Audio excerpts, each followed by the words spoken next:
Welcome, everyone, to Paranormal Roundtable. I'm your host, Josh Turner, and with me is Anthony and Tony, and we are going to talk about some things. Let's get all the prelims out of the way so we can get started, because I am excited to tell this story. This is sort of a continuation of last week, but it's different stories that were given to me by the same family. But this is interesting. And the cool thing about networking is this is how you meet cool people like Alex, the guy who says, hey, my family is from Belarus, and we got some really cool stories. Interesting stuff. And he gave me a few different ones. He gave me a really creepy ghost story, one from his grandfather, and I told that one last week, but I also talked, the story last week obviously was about a vampire, or at least that's what we labeled it as. And this one definitely is a werewolf story, and there's two of them. So this is how I originally started talking to him, was about the werewolf stories, but the vampire story seemed just as intriguing. So I was like, you know what? We'll just tell them all. So here we go. Alex is a very, very busy guy. He's like me. Like I said last week, he's probably one of the only people that I've known that's as busy as me. And it took us months to coordinate to get this done. So here we are for round two. Same time next week, yeah, right? Before I do all that, the Patreon is a good way to support the channel. Like I said before, check us out. We're on 6 nights a week at this point, if you count the night that I'm on with Blondes and Blues on Thursday at 8 o'clock. And then, of course, Wednesday, we have the interviews. I think this is part 3 with Angela Shelton, where she starts to get into her dogman stuff. That's the one that's coming up tomorrow night. And then last week was part 2 with Angela Shelton and some of the spooky, scary, terrifying even things that she went through living in haunted houses. An experiencer for sure. Those are every Wednesday at 7 o'clock. These episodes are every Tuesday at 7 o'clock. And then, of course, I'm on Thursday at 8 o'clock with the Blondes and Booze. We're on Friday night at, we end up usually starting about 9, but we're trying to get started earlier, like 8. And then on Saturday, we come on at 8 and we do the UAP thing, which I call the unidentified alien presence. That is what it is. That's what I use it. I don't use it as the unidentified aerial phenomena. I could give a crap about that. I'm just joking. It's all relative. And then on Sunday, we talk about people's encounters. We retell people's encounters, which is what we do on this particular episode. Which, if you're listening to us on the podcast on Spotify or on iTunes, just remember, if it's all you're listening to, you're missing out on hours and hours and hours of entertainment on the live streams. The Friday, Saturday, and Sunday shows are only on YouTube. So that being said, let's talk about the Patreon. The Patreon is $10, $20, $30, $40, $50 tier. Each level gives you a better, bigger swag bag. $10 gets you an autographed book from one of many authors. $20 gets you an autographed book and a shirt or a hoodie if we have them in stock and it's wintertime. $30 tier gets you 2 autographed books from different authors. $40 tier gets you 2 autographed books from different authors and one of my books. $50 tier gets you both of my autographed books, Werewolves and the Dogman Phenomena and the Bigfoot Phenomena, and 2 other books from different authors. And you get the shirt and hat or a hoodie, whichever we got, whatever. So you get all that and more. All right. Depending on what we have in stock, we'll make it worth your while. But you have to be a member for 2 months before you get anything. Everybody understand that? Good. Okay, so let's get started. Do we have anything else to say? Join the Paranormal Roundtable Facebook group. That's a good one to go join. There are several shows that we're affiliated with too. Go and check them out. Barton Nunley's got a show. Bettina Moss got a show. Blondes and Booze. Matt Imch. Who else? Texas Front Porch. Rivals. Yeah. A bunch of people. A lot of people. Bigfoot, Michigan Rob. All those people. Check out their shows. Look them up. You'll find them, but let's get started. So when we were talking last week, we were talking about a guy whose name was Alex who got in touch with me through another person who told him, hey, you should check out this guy's show. He listened off and on for a couple months, and then he got in touch with me. He said, my dad has an incredible story to tell you about what he believes is a vampire, that him and his friend Sava encountered a vampire. But we talked on the show, we alluded to another story. And that was a story that Alex's grandfather, which would have been Mikhail's his dad. Mikhail had the vampire encounter. His dad, Mikhail's dad, which would have been Alex's grandfather, had something happen to him during World War II. And two Soviet soldiers had their heads removed from their bodies when they were fighting the Germans, when they were pushing west. And the Germans had been driven back, and they were in retreat, but then they were stopping and setting up and then continuing to fight, and then they would push back, and then they would stop and they continue to fight. So it was really rough, a rough go. And at one point, they were bogged down fighting one of the SS divisions, and it was the Soviet Special Forces, their elite, against the German elite. And it was a real slugfest, and it was just back and forth. And it became a sort of mild trench warfare, not in the SARMs like we're talking about World War I, but they were like ground gained one day was lost the next, and it was just back and forth, and they were getting hit with artillery. The German military was still very much intact at that time, and it was really bad. And his dad, who had originally helped the Germans, was now fighting for the Soviets, and he had no choice. His will was not his own. When the Germans came through, he joined up with them, because it was like, well, join us or die. You don't really have much of a choice there. But he did say that the Germans treated him a lot better than the Soviets did. The Soviets had a long history at that point of oppressing the people of Belarus and the Ukraine. And I'm not bagging on the Russians. I'm just saying that is what these people say. That is from their perspective. I've heard this many times. And the reason, instead of looking down on them for their choices, the reason was because they looked at the Germans as liberators.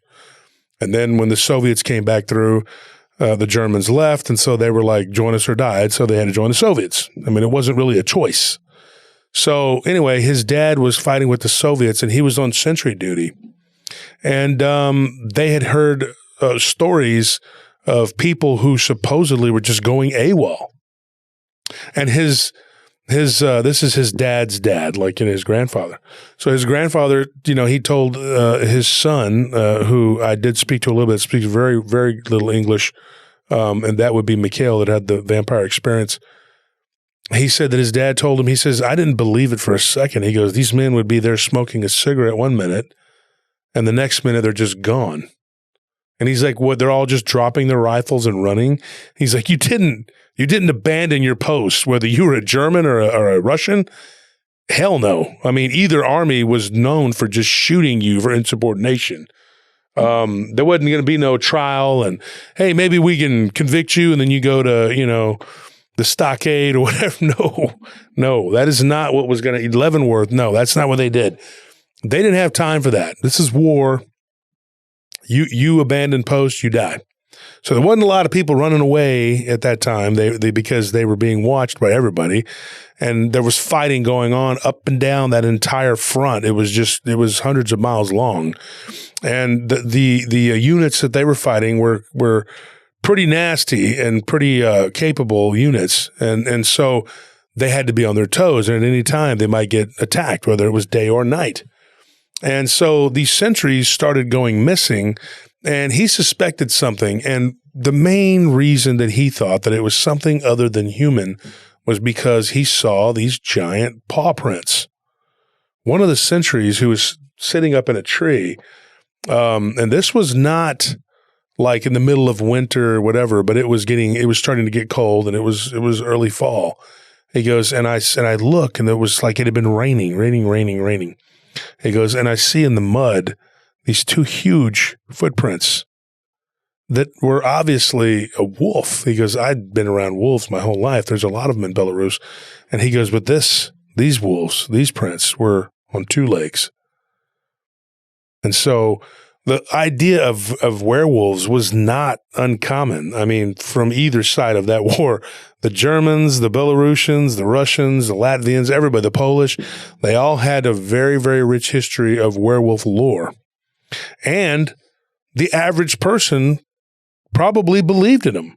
I mean, there was even a unit of German soldiers that was a splinter, an offshoot of the SS, and they were called the Werewolves, and their job was to use, they were Panzer Grenadiers, and they used grenades, tank buster, Panzerfaust to shoot the T-34 Russian tanks and knock them out. And those tanks were very, very effective, those T-34s. They were pretty badass tanks. And so going up against those with nothing but like basically a grenade launcher, you had to be half crazy. So there was a history of that. And the Soviets, when he went to one of the guys that was in charge, one of the captains, he said, look, he said, there's these weird looking footprints. So he took one of the higher ups back and he showed him, he says, these guards, I don't think that they're abandoning their post. Something's grabbing them. And he even found blood on one of the trees, him and another guy. And his friend Vitaly told him, he said, do you remember when we were children in our village, which was right outside of the place we talked about last week? I don't want to butcher the name of it. Dubrovna. So the place we talked about last week, Dubrovna, their village was just a little bit further to the north of that. And he said that we grew up out there on the little collective of farms, you know. And he says, and when we were children, there was a werewolf that was causing all kinds of problems, killing people's livestock and even killing people. And I'll get into that in a minute after we're done talking about this. And he told Vitaly, he's like, you really believe that this is what we're dealing with? Because he goes, we were children when that happened. Vitaly was about 8-9 months older than him. And he says, I was 6 years old and you might have been 7. Do you remember that? He's like, I don't remember seeing anything. He goes, no, but my older brother and cousin saw it and so did your brothers. He's like, so maybe it's real. He goes, and honestly, Mikhail honestly believed that his dad didn't have a real good memory of it. He believed that his dad, who was the one that was, fighting in the military during the war, thought that maybe it was just a story, that they had blown up, for some vagabond that was stealing things and eating them. And he thought they killed this guy. So they just said, okay, he was a werewolf. That's why we killed him. When he was really just like some vagabond. And he always believed that they blew the story up out of proportion to scare the kids so that they wouldn't go out at night and do bad things and whatever and blah, blah, blah. And it was always this story, oh, he broke the windows out of one of his neighbor's barns. And then they said, oh, the werewolf's going to get you, because you did this and you did that, And they even had a name for him. And it was like some name that they gave him or whatever. Vladiksk or something like that was the name of this guy who supposedly was the werewolf. He was an old hermit that they literally killed him. And so he said, I don't believe those stories. He goes, I don't know what this is we're dealing with, but this can't be a werewolf because I don't believe in it. And so he told him, he says, I do. He says, and I remember when they took that guy. He's like, and I don't remember seeing a werewolf, but I remember seeing a man. And when they took him down, he saw something very strange. And I'll get to that in a minute. Don't let me forget about that. Yeah, so he said, his higher up went to him and he said, look, he goes, we can't go and tell people what we're looking at here because the soldiers, they're already under attack. They don't need to be afraid of some kind of beast walking on 2 legs, snatching them up. And he said, at that point, there was another guy there that was, and his name was Ivan. And Ivan told him, he said, you mean a werewolf? And the higher up turned and told him, grabbed him by his collar and says, don't repeat that word. Don't say that to these men. He's like, a lot of these men are peasants that grew up in the woods just like you. And they're going to believe these stories. He's like, and I don't need more people panicking and running away. We're fighting the SS, not werewolves. And so that was it. And he just kind of left it at that. And so a couple days later, it was his turn to be on guard duty. And he's like standing there, watching, making sure the enemy, looking through his binoculars, making sure the enemy's not charging, coming out, firing, throwing grenades, whatever it is they're going to do. And he said that nothing happened the first night, but the second night he heard twigs snapping just to the north of him, to his right, as he's facing the west. And he thought, I'm going to hear either Russian or German. He said a lot of the Germans and the Russians learned to speak German, and the Germans learned to speak Russian. And so when they would speak, they would trick you. You wouldn't know who was who. And the Germans said the same thing. The Russians were speaking German and vice versa. And the same thing happened with, in the Pacific Theater. I mean, it was like I was reading about the Chinese and the Japanese, and they were fighting back and forth, and they couldn't tell who was speaking who. And they were like, what's going on here? And sometimes people can pick up an accent really quick, and they're lingual, and you can't tell. So he says, I'm waiting to hear German, and then I'm waiting to hear Russian. He goes, and I don't hear that. He's like, I hear this weird kind of like a hissing noise.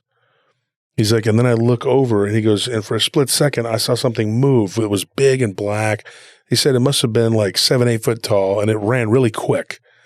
And he goes, and it ran toward the German line. And he goes, and I was like, what the heck was that? And he's like, and then he thought to himself, hey, werewolf. And then he said, I got to put these thoughts out of my head, man. I can't be thinking this. He said, so he just sat there, and he went back up into the tree, and he sat there, and he felt more comfortable up in the tree. And he said, I was just kind of sitting there swinging my legs. He's like, and then boom. He goes, and the next thing you know, there's like mortars hitting our line, and the tree next to me literally exploded in 1,000 splinters.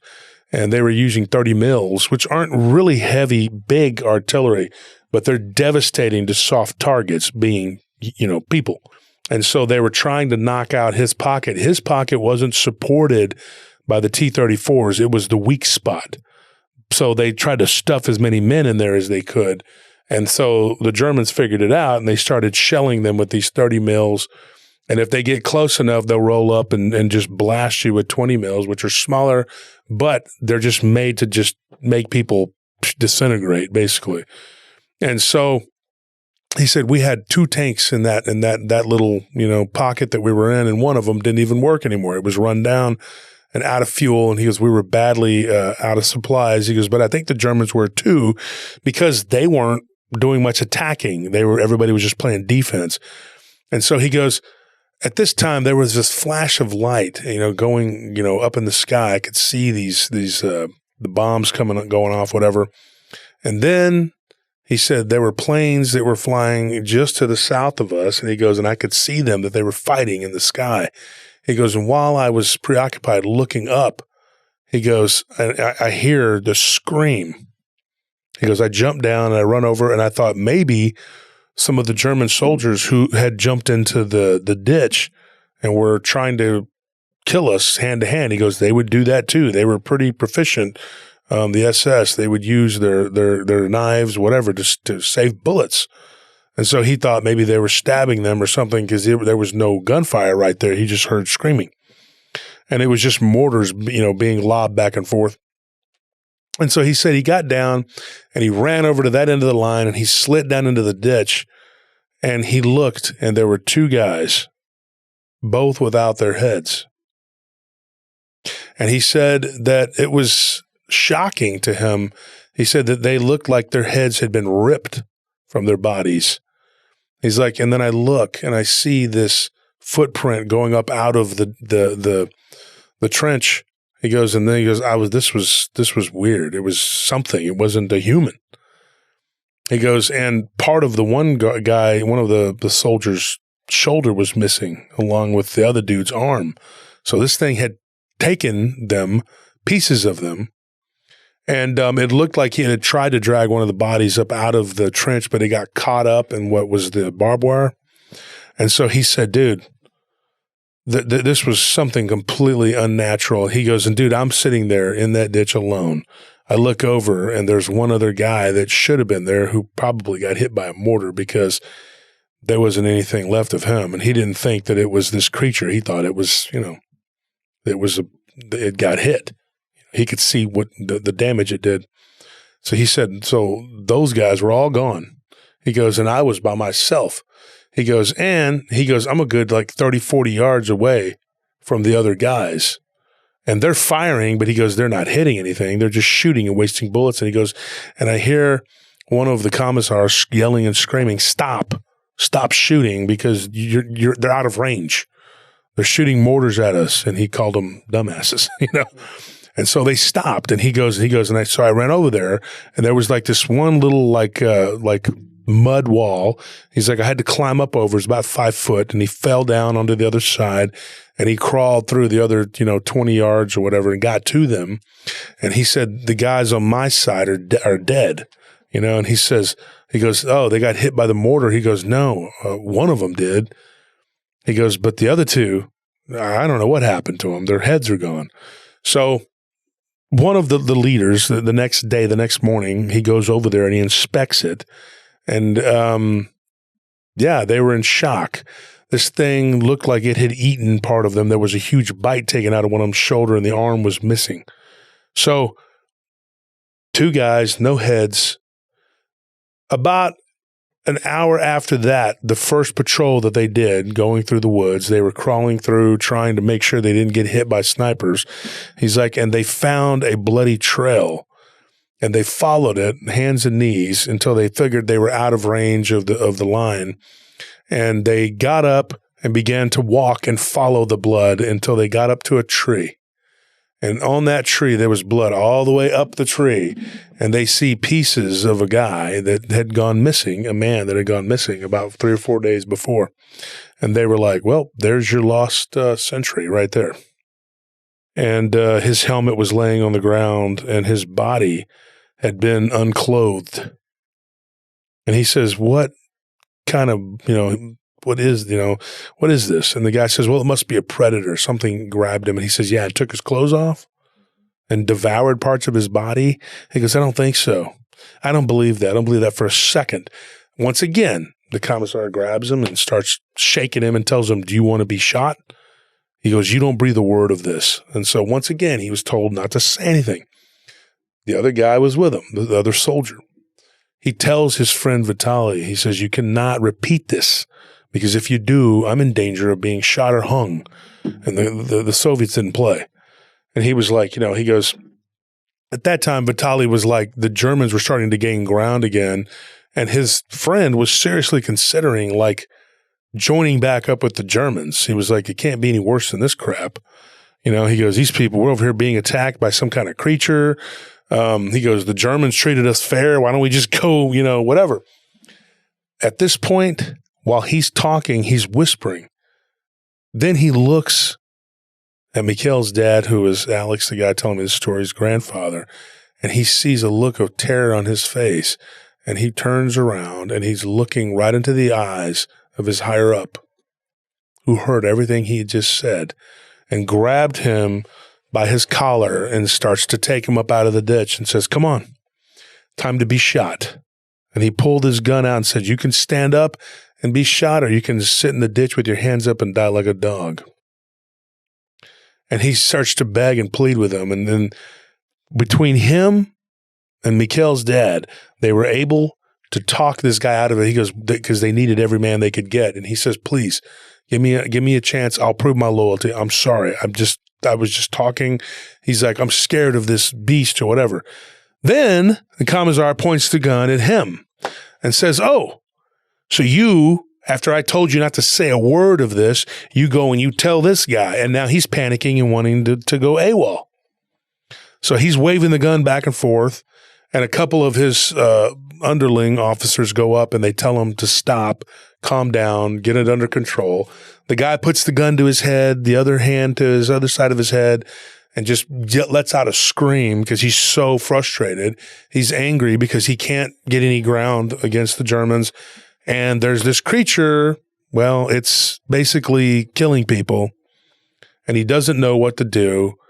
And so he's like, we're stuck, we're just sitting here, and it's starting to get cold, and he goes, and I don't know what to do. And so he sits down on the ground and just begins to cry because he's just like so distraught. He said, and then all of a sudden, nobody expected it, but he just like turns the gun on himself and boom. And he's like, then we're just sitting there going like, oh my gosh, great. Now our leader is gone. So then he said a couple nights go by and nothing happens. And then he hears a bunch of yelling and screaming, and he hears what sounds like tanks rolling, and he hears people speaking in German, schnell, whatever. And he was like, that's unmistakably Germans speaking German. And he's like, and there was nothing we could do. He goes, there was about 50 of us left in that particular spot. We were just kind of left there. He goes, we had the one T-34, their Panzers knocked it out really quick, and then it was over. And he goes, and we threw our hands up and we surrendered.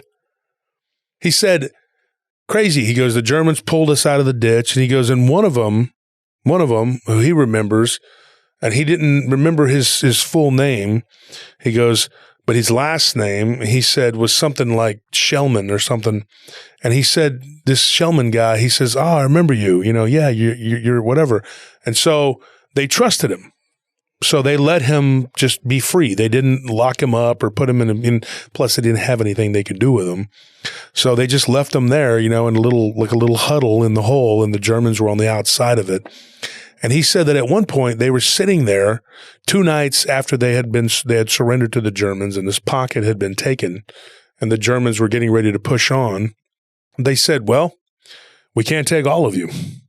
So you're either going to have to suit up and join us or be shot.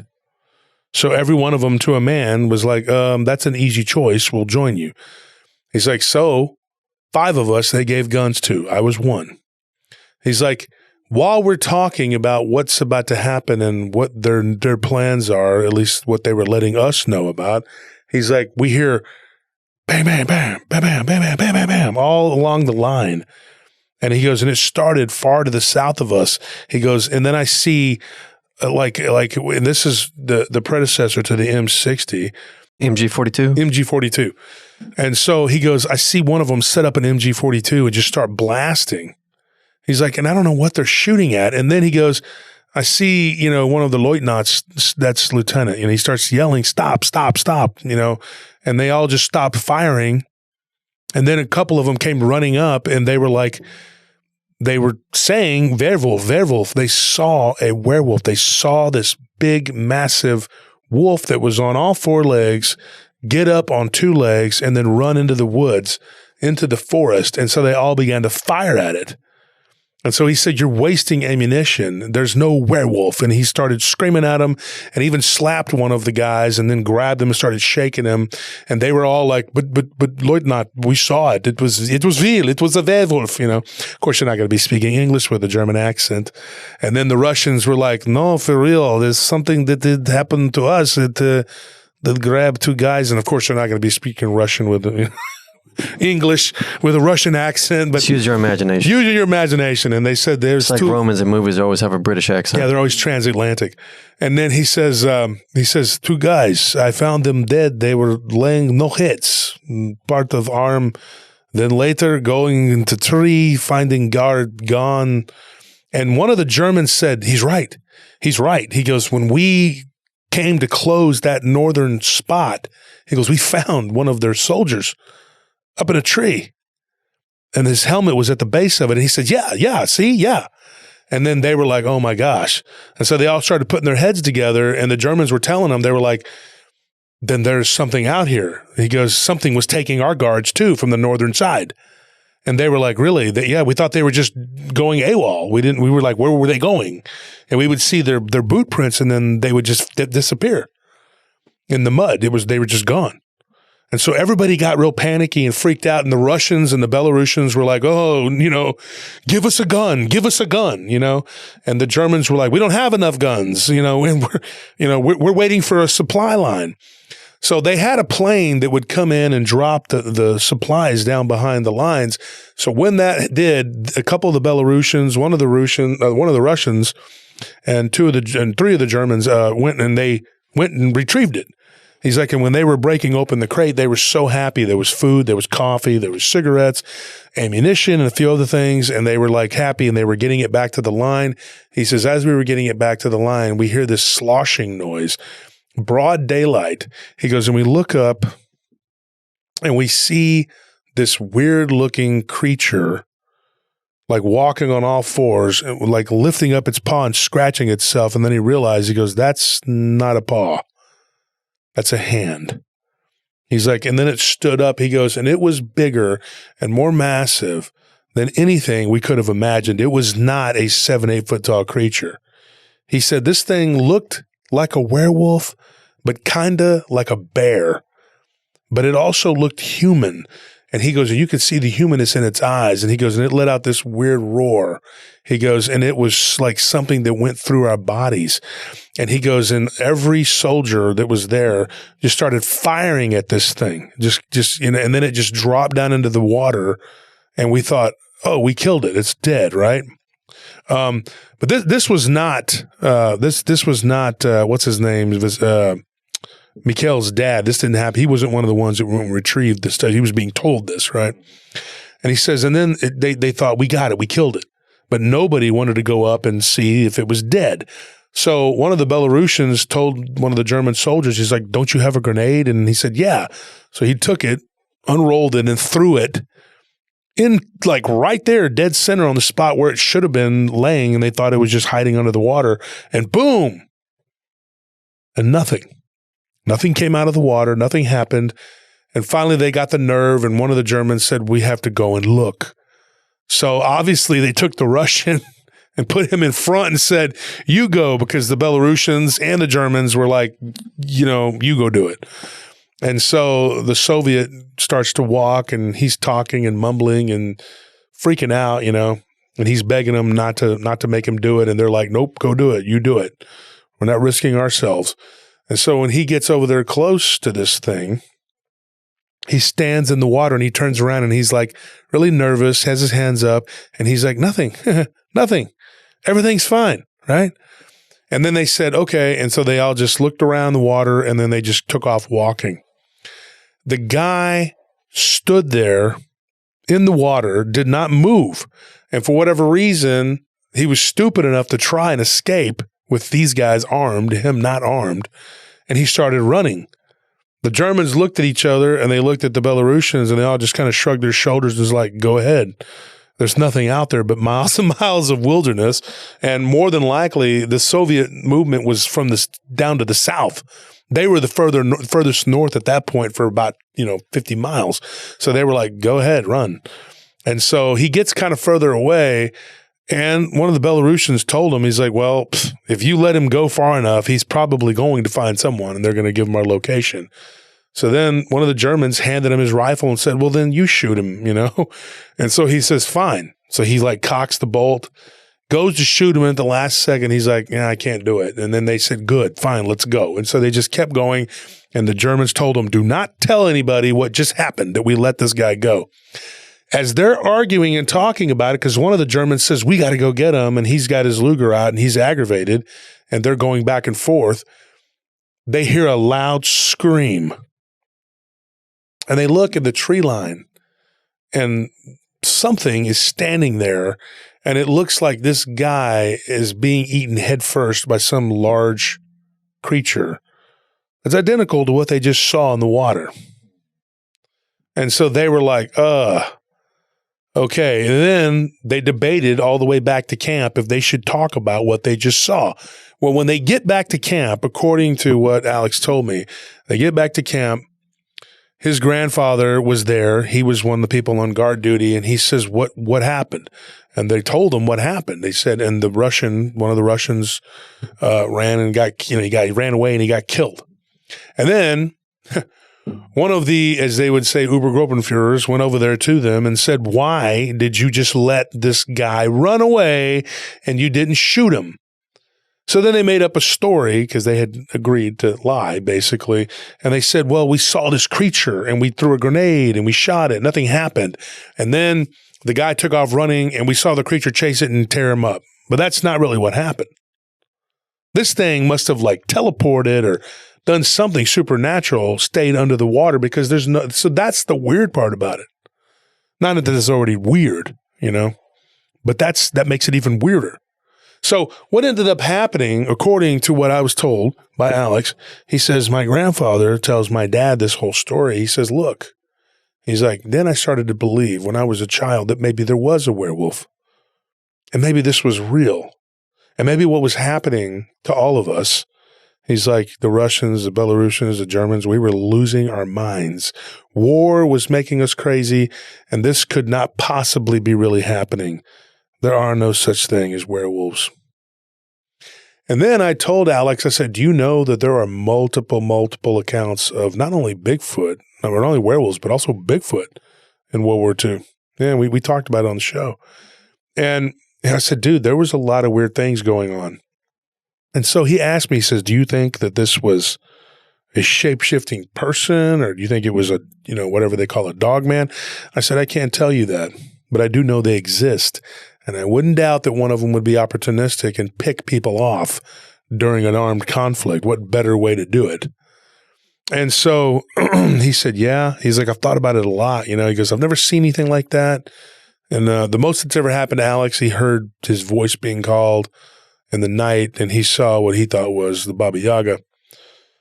What happened, though, and what made this story more intriguing and got more, just out there, was they were at camp. They were just completely surrounded by the Russians, and it was like they had not been able to move or make ground or catch up with the other army group, and so they were essentially cut off. And there was like this encirclement. And the only thing they could do was go further north. And if they went far enough north, they could hook up with the Finnish. Now, the Finnish were the Germans' allies during the war, and they were fighting a bloody battle in the north against the Soviets. And so they knew that if they marched far enough north, they could get out of there, of the encirclement. So that's what they did. And he said, so there was 162 German soldiers, and they began to walk north to try to hook up with the Finns and the other German units that had joined, which I believe would be called Army Group A.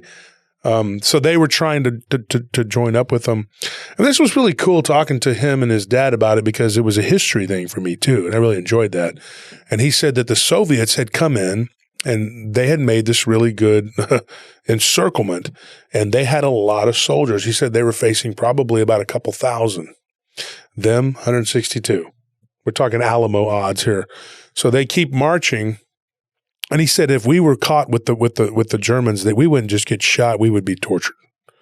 He's like, the Russians were really, really notorious for torturing anybody who they suspected of collaborating with the Germans, even if you were forced to by the Germans. You were still killed, And he said that he remembers them torturing a Romanian soldier by putting cigarettes out in his eyes. And the Romanians, of course, were Germany's ally too. And the Romanians were treated exceptionally harsh by the Russians. Anybody who fought on the Axis side was treated really badly. And so he knew that their only chance was to march with these Germans and hope that when they could get out of there and just, get out of that area where they were at. This is in the Soviet Union. This is not in Belarus. And so they're marching up north trying to get to where the Finns were. He's like, as we're marching one night, we hear this screaming down the line, and we hear firing, gunfiring and shooting. And one of the guys comes running up, carrying one of the other guys' canteen and everything, and the supplies, because they didn't want to leave them behind. And he's like, they got another guy, and he's over there telling them what happened. And he's like, it's that creature. It did it again, blah, blah, blah. And he said, dude, at this point, it was getting ridiculous. He's like, every night somebody was getting picked off. He's like, and then eventually the Russians caught them out in the open. They surrendered. They gave up. They just said, okay, we're done. They threw their hands up. They were cut off from the rest of their comrades. And so the Soviets took them. Now, one of the Soviet officers took the German officer for debriefing. He wanted to find out what he knew so that he could get information. And he said while they were talking, something attacked their little makeshift tent and tore it down. And there was this big chaos and all this commotion. And running amok through the soldiers was this big wolf, bear-like, I don't know what kind of damn creature it was. He said, and it was just like, charging at people, but not really doing anything, just scaring the crap out of everybody. And people were shooting it everywhere. And he said that the Russians were shooting each other. And at one point, they were standing up feet from each other, just blasting each other. It got so ridiculous because this thing had made such a big, commotion, and then it took off into the woods and it was gone. Now, he said that this supposed encounters that happened, he said this was not an isolated thing. That he goes, to this day, the Soviets, they know that this happened. And now if the Germans would have won, he said maybe we would know more about it because they kept accurate whatever, and they were a little more open with their numbers and stuff like that, whereas the Soviets were very secretive, very, the NKVD, which became the KGB, was a very, very, very powerful organization, and they were very good at keeping things under wraps. And he said that, but you can now go and look this up, according to him. And I didn't do that because I didn't have time. But he said that there were cases of this happening. And he goes, that night, 36 Russians died and 2 Germans. He goes, and all it was them shooting each other. I mean, it was ridiculous. And he said that, a couple thousand strong, and he goes, and we hunkered down. Winter was there now at that point, and they just kind of like made camp and made the best of it. And he said that we were just waiting for supplies to see what was going to happen in the north, or if the war that was further south was going to come up to where we were at. He's like, and so we just decided nothing was going on. So we just decided, you know what, we're going to camp here. The Russians just kept the Germans as prisoners. They did do what they call decimation. And you know what that is, Anthony? It's a form of punishment that goes back to ancient Rome, but it's when they line all the men up, they kill every 10th man. So you better hope you're not that 10th guy. So they just counted off every 10th German soldier, Belarusian and whoever. The Belarusians had feigned that they were being held as captives, and the Germans actually backed them up and said, yes, they were our prisoners. They weren't helping us, which wasn't really true. But the Germans played nice and said that. And he said that it was really sad watching them be lined up and shot, every 10th man be shot. He said, and then the Russians, the next night after the first night of the decimation, they got hit by whatever this thing was again. Somebody got snatched off their post. So to make an example of the other guards, because they thought that maybe he had fallen asleep and that's why he got taken, they marched 4 of them out into the middle of the camp and shot them. So people knew not to play around. The Soviets were not messing around. The Germans knew at this point too, they will kill you. Just, they're being nice right now, letting us live, hoping probably to especially with the officers, to use them as bargaining chips. The Germans were a little more willing to bargain to get their soldiers back, whereas the Soviets didn't care. They did not. I know that is history, is a fact. Also, the other armies like the Romanians and the Hungarians, they were not, not as caring about their soldiers. They didn't really, it wasn't, they were not as pleasant when it came to that.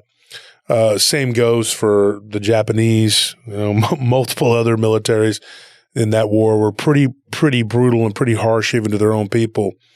The Germans get the bad rap for it, but it's really, I think it would be the Soviets would be top dog when it came to just throwing their men to the wind. They had a large surplus of men, and it was anything to win type affair. And so these guys, killing their own soldiers and shooting every 10th German kind of set the tone that you better behave and just be glad that you're out here freezing to death instead of shot in the head. So what ended up happening, they were there for almost 2 weeks, and it was a nightly thing where this thing, whatever it was, would come. And in the official records of what they said, that they told the men to call it a bear. They said it was a bear. And everybody that was there was like, no, this was not a bear. Eventually, the German army and the Finnish had swept down into the south, taking over and reappropriating the soldiers. Some of the Finnish were of the opinion that they should just kill all the Soviets and be done with them.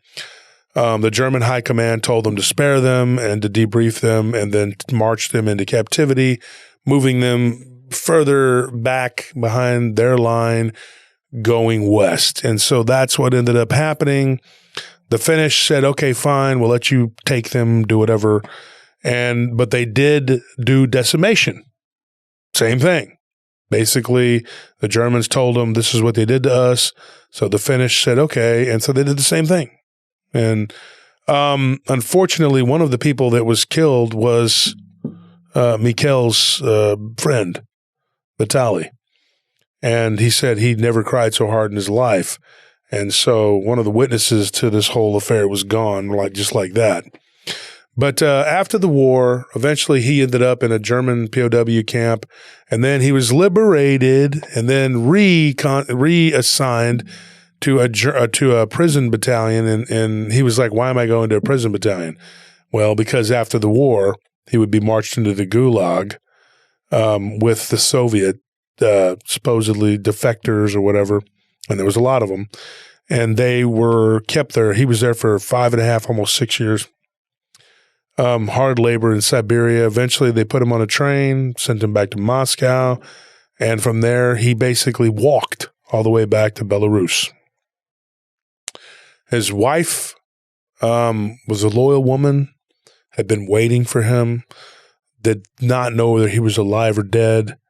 And he was very malnourished, and he had barely eaten anything, day after day, just being worked almost to death. And it was a miracle that he survived having pneumonia and body lice and everything else. It was eating him alive.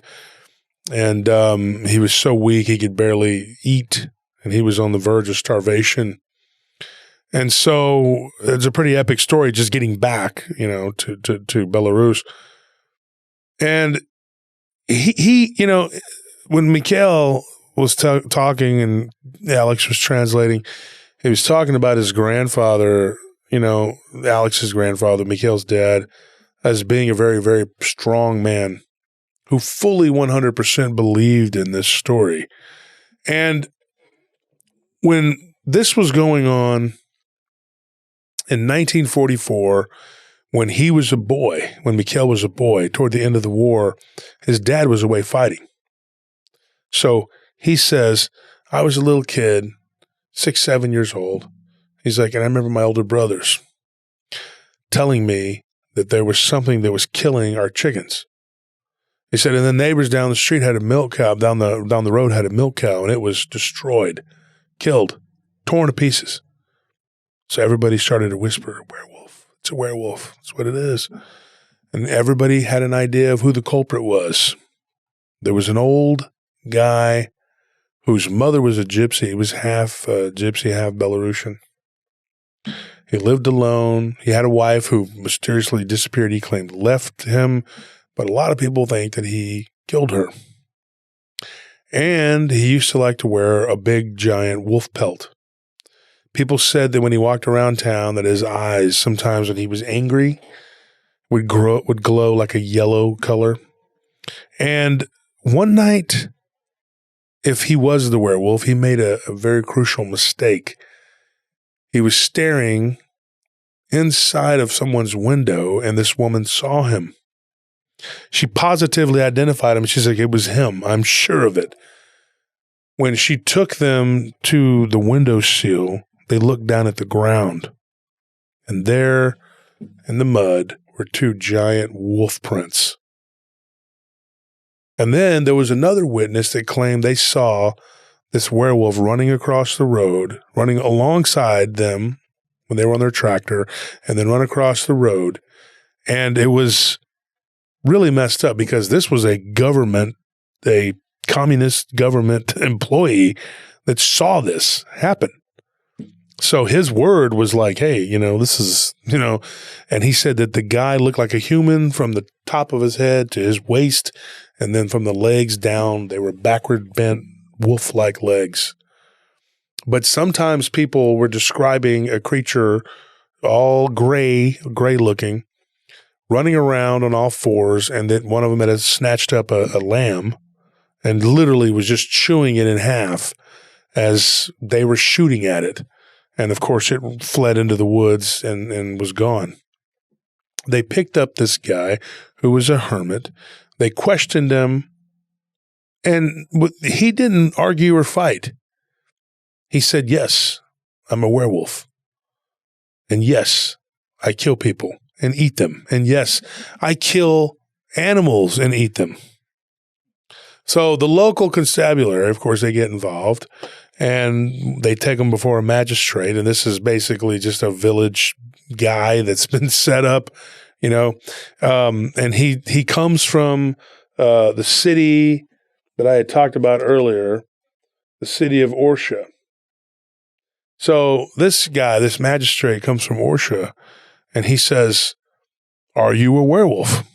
And this guy says, yes. The constables look at him, and they said, case closed, right? The judge says, okay, well, if you're not going to defend yourself any more than that, then you're going to be hung. So he gave the mandate to the people and the police of that, you know, area, the constables, whatever, and then he left.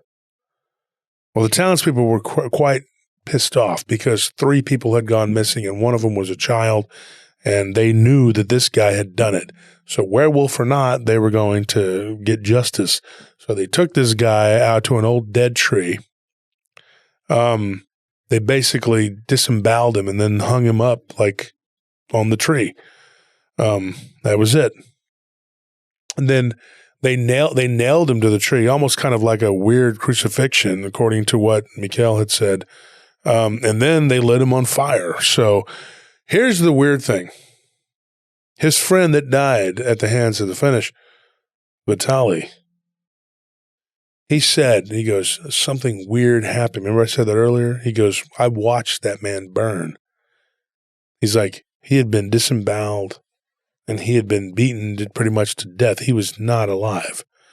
He's like, but when the fire hit him, he goes, he lifted up his head, opened his eyes, he goes, and they turned bright yellow.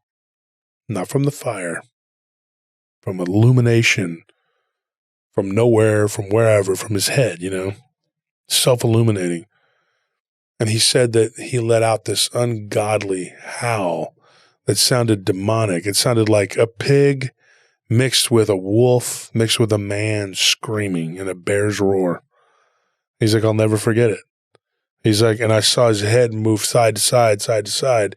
He goes, and I saw these weird-looking ears kind of sprout up off of the side of his head, kind of like how an elf's ears would look, but they were like becoming pointy ears like a wolf's.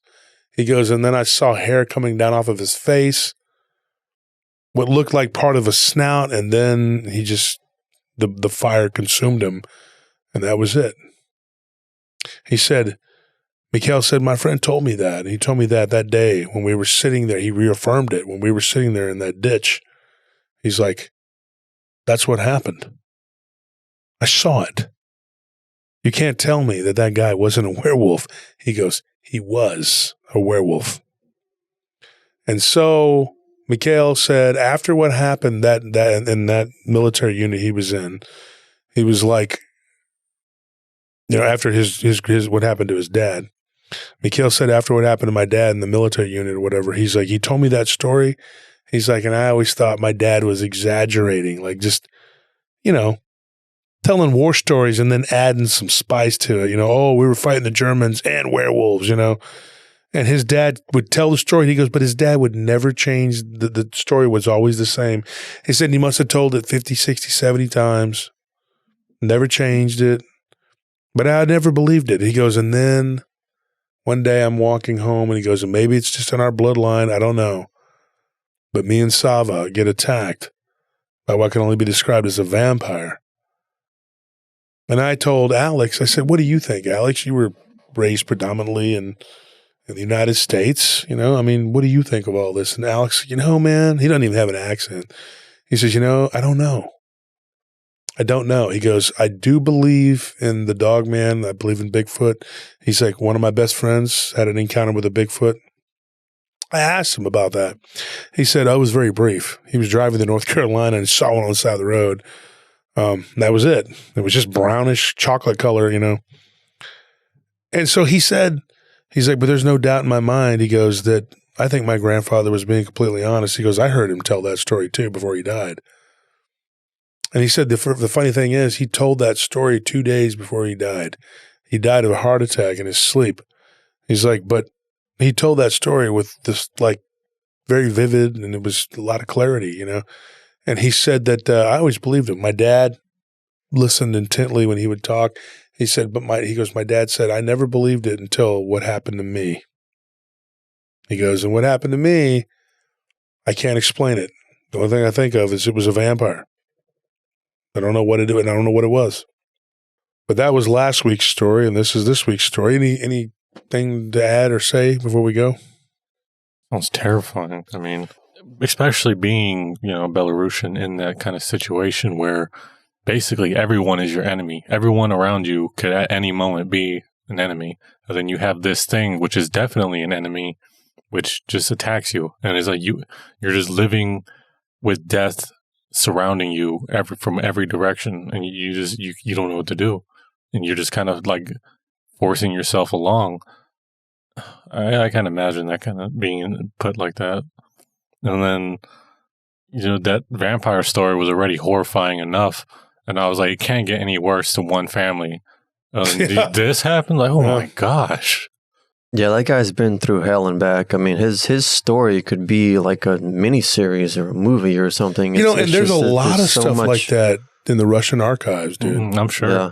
The Soviets kept everything hidden, I'm sure it's nothing obvious to say, but wartime's definitely when you're going to see a bunch of supernatural activity spike up because it's just so much despair, carnage, destruction, humans doing at their worst, basically. Mm-hmm. So, yeah, Russians have a lot of stories.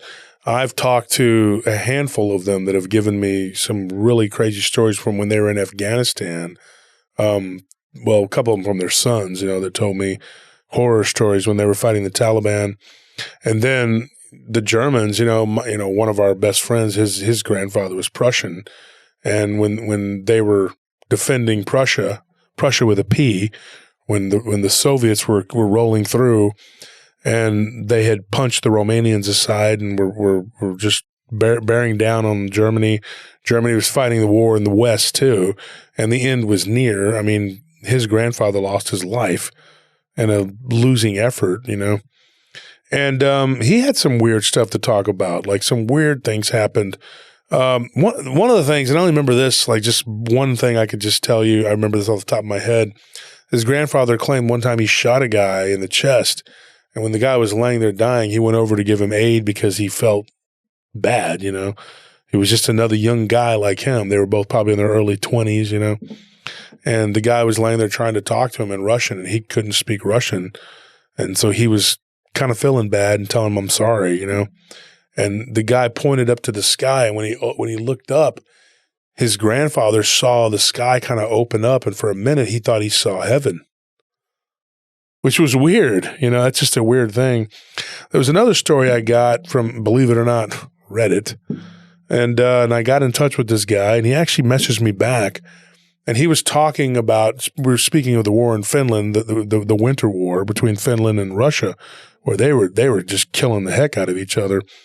And one of those Finnish soldiers shot a Russian, shot him like right in the neck, and blood didn't come out. Like this weird smoke came out of him.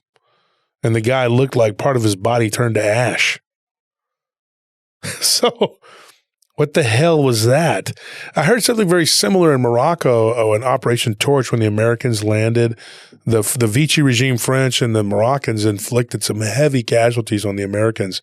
And this one guy was telling me that his grandfather told him that when they got to the shore and they started fighting, he killed one of the Moroccans. And when he did, he said that there was like this shrieking noise that came out of his throat, like where he had stabbed him, And he said that this green-looking being, like kind of thing, floated up out of his neck and took off and went to the ocean. That's insane. He was like, what the hell? So he asked me about that. And I told him, I said, that's not – I mean, we hear stories of the green djinn, especially on that coastline there. But I could get into that and talk about that all day long. Weird stuff that happens in war, right? Weird stuff. There was an episode of Paranormal Witness, I believe. It's called OP Rock. Go look it up. It's really cool. And it was the Americans had taken it over from the British. They were fighting the Taliban together. And so they were taking turns, 60 days, and then they would go back, and the British would take it 60 days. And of course, that was once a Soviet outpost because of it's up on a hill, right? So and so they see images moving around at night that look like insurgents, but they were just covered up with turbans and they had their faces covered. And they couldn't tell what they were, and they would shoot at them and they would just disappear and nothing would happen. But I've read the story, but I've also seen the Paranormal Witness or whatever it was. But it's a crazy story, man. I mean, and stuff happens in war.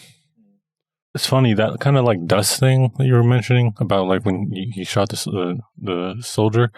You ever seen Hellboy, the first one with Ron Perlman? I've never seen Hellboy. Well, there's a German kind of like soldier in there who his whole thing is that he's basically immortal and that his whole insides are dust at that point. They've become like, withered over time. So every time you shoot him, all you see is like dust and like smoke coming out of him. Mm-hmm. And it reminded me of that. He's one of the villains, I guess? Villain, yeah. Of course, yeah. It wouldn't be.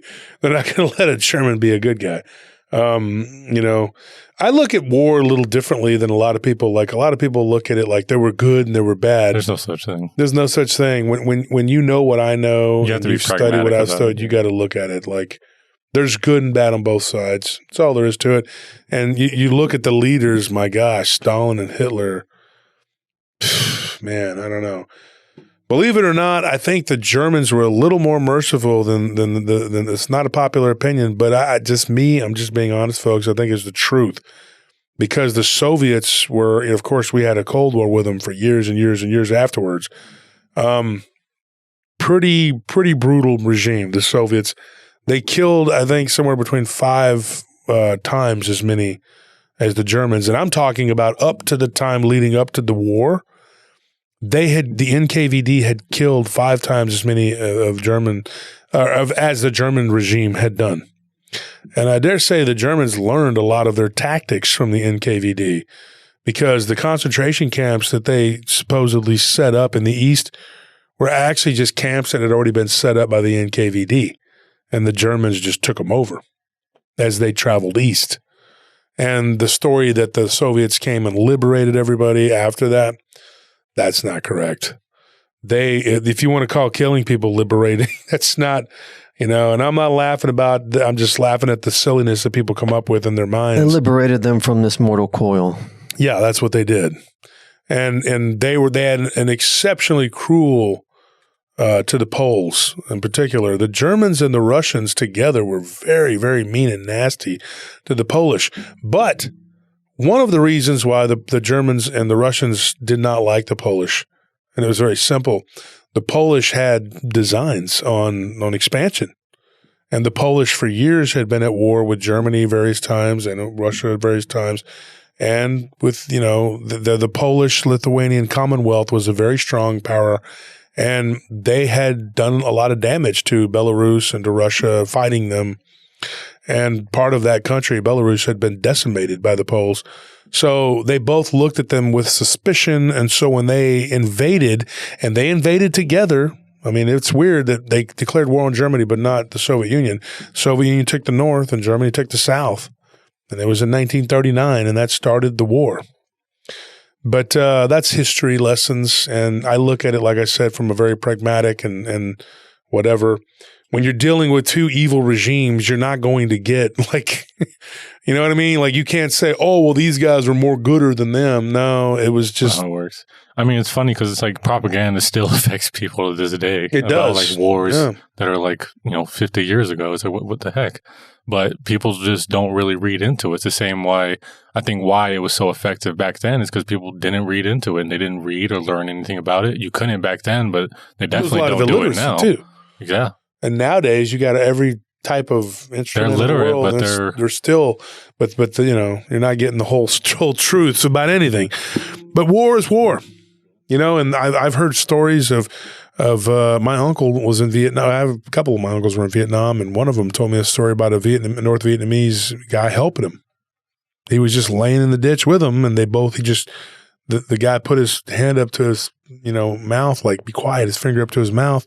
And as the patrol went by, they both, whatever, and the guy just threw his gun down and took off because he was, I guess, being forced by the Viet Cong to fight, but he didn't want to fight. A lot. He was a villager. He was just forced into, and so my Uncle Frank was like, I crawled out of the hole, out of that ditch, and I looked at him, he looked at me, and we waved and both went our separate ways. It's like, he was hiding from the North Vietnamese patrol that had just taken out, some of his friends. And of course, this Viet Cong, I guess, was just going to hide until he could get clear of it and go back to wherever he came from because he didn't want to fight. It's just one of those things. I mean, sometimes in war, the enemy is just, who knows? In this case, was it the Russians? Was it the Germans? Was it the Finns? Was it the Romanians? Was it the other Belarusian insurgents? Or was it a werewolf? Yeah, if you're a Belarusian and at that time, like in this situation, the world is your enemy at that. Pretty much. You don't have anything.